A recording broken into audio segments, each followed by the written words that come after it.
So ngayon guys, samahan niyo akong magluto ng aking ulam ngayong gabi.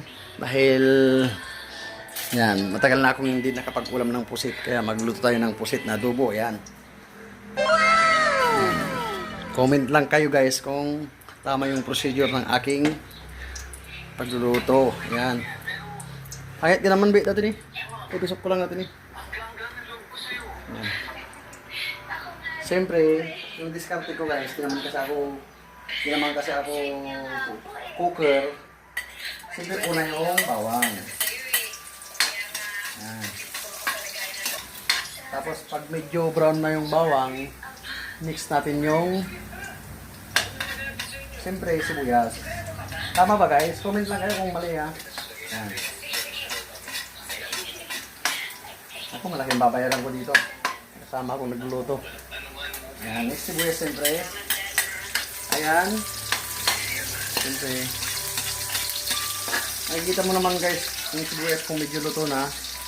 Ayan, medyo mabrown din yan.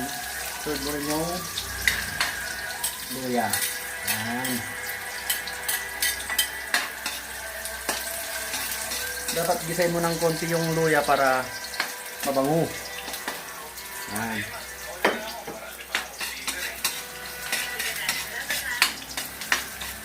At siyempre, pag alam mong okay na, sulit. Ayan.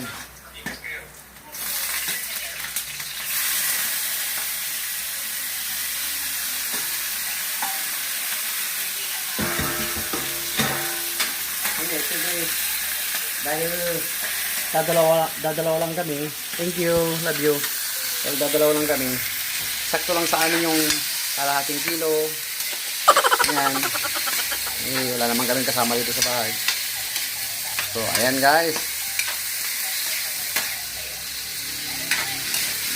Oh, mukhang masarap na. Ayan. So, ngayon guys, after 30 minutes, papakita ko sa inyo kung luto na mamaya. Thank you. So, ayan na guys. Mga kailansuanan yung kinalabasan ng aking adobo na pusit. Ayan. Ayan. Sabaw natin sa ano. Sabaw natin yung kanin. Ayan. Comment lang kayo guys kung ano yung kulang. Tapos kung ano sa tingin nyo, kung masarap ba. Ayan. Ayan.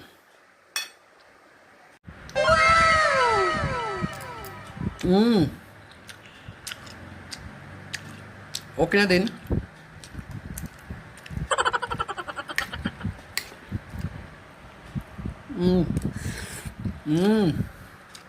Thanks so much. Bye-bye.